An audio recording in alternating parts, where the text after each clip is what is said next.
क्या आप जानते हैं कि साबिक वजीर आजम लियाकत अली खान की काबीना में जिसे पाकिस्तान का पहला वजीर खारजा लगाया गया वो कादियानी था।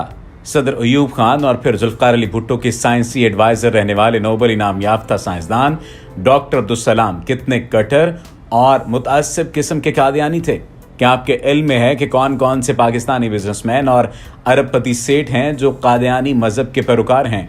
आज की इस वीडियो में हम आपको मीडिया, ब्यूरोक्रेसी, शोबिज और अफवाज पाकिस्तान समेत दीगर शोबाए ज़िंदगी से ताल्लुक़ रखने वाले ऐसे मशहूर मारूफ पाकिस्तानियों के हवाले से बताने वाले हैं जो कादियानी हैं। लेकिन अगर आपने अभी तक हमारे चैनल को सब्सक्राइब नहीं किया तो सब्सक्रिप्शन का बटन दबाकर सब्सक्राइब कर लीजिए ताकि आइंदा आने वाली तमाम वीडियोस आपको मिलती रहें। दोस्तों, मार्च 1889 में पंजाब के शहर गुरदासपुर के नवाह में कादियान गांव से कादियानी मजहब की बुनियाद रखी गई।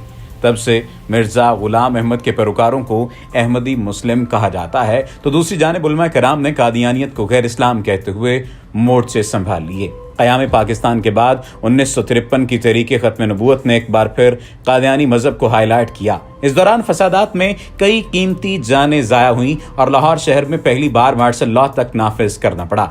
लेकिन फिर 7 सितंबर 1974 का वो तारीखी दिन आया जब इस किस्से को हमेशा हमेशा के लिए खत्म करते हुए प्राइम मिनिस्टर जुल्फकार अली भुट्टो ने नेशनल असेंबली में कादियानियों को दायरा इस्लाम से खारिज कर दिया।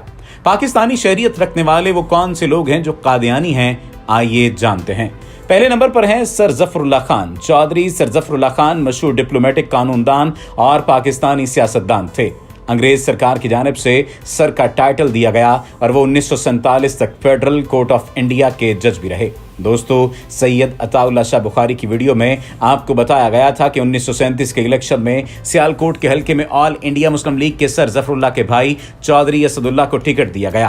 कादियानी उम्मीदवार के मुकाबले में अताउल्लाह शाह बुखारी ने अपना उम्मीदवार मैदान में उतारा और फिर रिजल्ट आया तो मजलिस अहरार के कैंडिडेट ने इलेक्शन में फतह हासिल की। ज़फ़रुल्लाह खान तहरीक पाकिस्तान में मुतहर्रिक थे। जब मुल्क बना तो वज़ीर आज़म लियाकत अली खान की काबीना में उन्हें पाकिस्तान का वज़ीर ख़ारजा बनाया गया। यही मिस्टर ज़फ़रुल्लाह खान अयूब दौर में यूनाइटेड नेशन जनरल असेंबली के सदर भी रहे। ज़फ़रुल्लाह खान कभी भी पाकिस्तान की आवाम में मकबूल नहीं थे और वो हमेशा मोहताज रहे। यही वो मौसूफ थे जिनके हवाले से हमारे दीनदार हलकों में अक्सर सुनाया जाता है कि उन्होंने कराची में कायदे आज़म का जनाजा तक नहीं पढ़ा था। साथियों के पूछने पर उनका जवाब ये था कि आप मुझे मुसलमान हुकूमत का काफिर वजीर समझ लें या कि काफिर हुकूमत का मुसलमान वजीर समझ लें। चौधरी ज़फ़रुल्लाह खान 1 सितंबर 1985 को फौत हुए। उनकी तदफीन कादियानियत के मरकज़ रेबवा में वाक़े बहिश्ती मकबरे में हुई। इसके बाद जिक्र हो जाए प्रोफेसर डॉक्टर अब्दुल सलाम का, जो कि नोबेल इनाम याफ्ता पाकिस्तानी साइंसदान थे। डॉक्टर अब्दुल सलाम 1926 को सूबा पंजाब के जिला जंग में पैदा हुए। साबिक सदर पाकिस्तान अयूब खान और जुल्फकार अली भुट्टो के साइंटिफिक एडवाइजर रहने वाले डॉक्टर अब्दुल सलाम वाहिद पाकिस्तानी साइंसदान हैं जिनके साइंसी कमालात का एतराफ़ सारी दुनिया करती है। साल 1972 में जब पाकिस्तानी एटमी प्रोग्राम की बुनियाद रखी गई तो उसमें प्रोफेसर डॉक्टर अब्दुल सलाम के बतौर मुशीर साइंस कलीदी किरदार था। लेकिन बाद में doctor Abdul Salam atom bomb बनाने के मुखालिफ हो गए क्योंकि उनके नज़दीक जौहरी हथियारों से दुनिया के अमन को खतरा हो सकता है। कौमी असम्बली में कई रोज़ बहस के बाद जब 7 सितंबर 1974 को आईना पाकिस्तान में कादियानियों को गैर मुस्लिम अक़लियत करार दे दिया गया तो उसके बाद डॉक्टर अब्दुल सलाम ने एहतजाज करते हुए अपनी नौकरी से रिज़ाइन दे दिया। डॉक्टर अब्दुल सलाम ने एक मरतबा कहा था, मेरे पास 2 रास्ते थे, फिजिक्स छोड़ दूं या पाकिस्तान। मैंने दुखी दिल के साथ पाकिस्तान छोड़ दिया।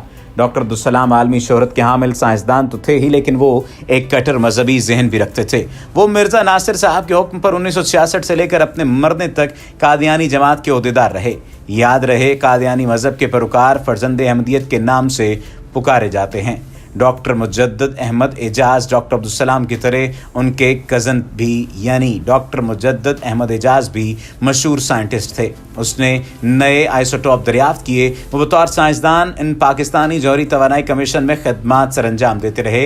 लेकिन 1974 में जब कादियानियों को पार्लियामेंट ने गैर मुस्लिम अक़लियत करार दे दिया तो उन्होंने अमरीका का रखते सफ़र बांधा और हमेशा हमेशा के लिए पाकिस्तान छोड़ दिया। मुजद्दद अहमद एजाज सऊदी अरब के किंग फहद यूनिवर्सिटी में प्रोफेसर भी रहे और बाद अज़ां वो इटली शिफ्ट हो गए, जहां वो प्रोफेसर डॉक्टर अब्दुल सलाम के क़याम करदा सेंटर में पढ़ाने लगे। इसके बाद उन्हें अमरीकी यूनिवर्सिटी में फिजिक्स डिपार्टमेंट का हेड बना दिया गया और वो अमरीका में ही 1992 में इंतकाल कर गए। لیفٹیننٹ جنرل اختر حسین ملک 65 کی جنگ میں دشمن کو دھول چٹانے والے general Akhtar Hussain operation guard commander تھے۔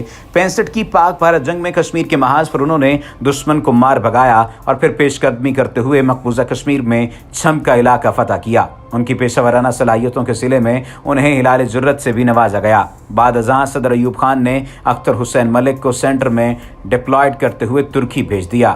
جنرل اختر ترکی کے کیپٹل سٹی انقرہ میں سروس دے رہے تھے کہ وہ 22 اگست 1969 کے روز ایک کار کے حادثے کا شکار ہو گئے۔ ان کی ڈیڈ باڈی کو پاکستان لایا گیا، وہ بھی ربوہ یعنی چناب نگر میں مدفن ہیں۔ واضح رہے کہ اختر حسین ملک کے بھائی لیفٹیننٹ جنرل ملک بھی 1965 کی جنگ میں سیالکوٹ کے نزدیک چونڈا کے محاذ پر خدمات دے رہے تھے۔ نامور پاکستانی کالم نگار وسعت اللہ خان بتاتے ہیں کہ ایک وقت تھا کہ جب قومی نصاب میں ان کا نام شامل کیا گیا تھا، لیکن بعد میں ان کا نام نصاب سے نکال دیا گیا کیونکہ وہ قادیانی تھے۔ اس کے بعد ذکر ہو جائے مارشل ظفر چودھری انیس کا۔ اگست 1926 کو سیالکوٹ میں پیدا ہونے والے مارشل ظفر چودھری انیس 1945 میں رائل انڈین فورس میں کمیشن حاصل کرنے والے شخص تھے اور قیام پاکستان کے بعد انہوں نے اہم عہدوں پر اپنی خدمات دیں۔ جولائی 1971 سے مارچ 1972 تک انہوں نے PIA کے سربراہ کی۔ 3 مارچ 1972 کو پاک فضائیہ کے سربراہ مقرر ہوئے۔ 15 اپریل 1974 تک وہ اس عہدے پر فائز رہے۔ Human rights commission of Pakistan کے فاؤنڈیشن ممبر بھی تھے۔ اس کے بعد ذکر ہوتا ہے میجر جنرل افتخار خان کا، وہ جنگجو جو ہلال جرت اور ستارہ پاکستان کے اعزازات رکھنے والے تھے۔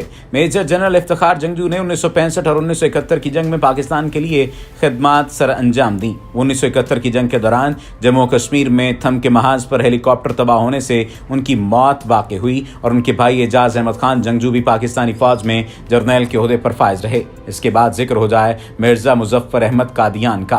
مرزا مظفر احمد قادیان میں پیدا ہونے والے مرزا مظفر احمد ایک ماہر سفارتکار تھے۔ انہوں نے آزادی کے بعد سول سروس آف پاکستان کو جوائن کیا اور ہم منصوبوں پر کام کرتے رہے۔ کہا جاتا ہے کہ مرزا مظفر پر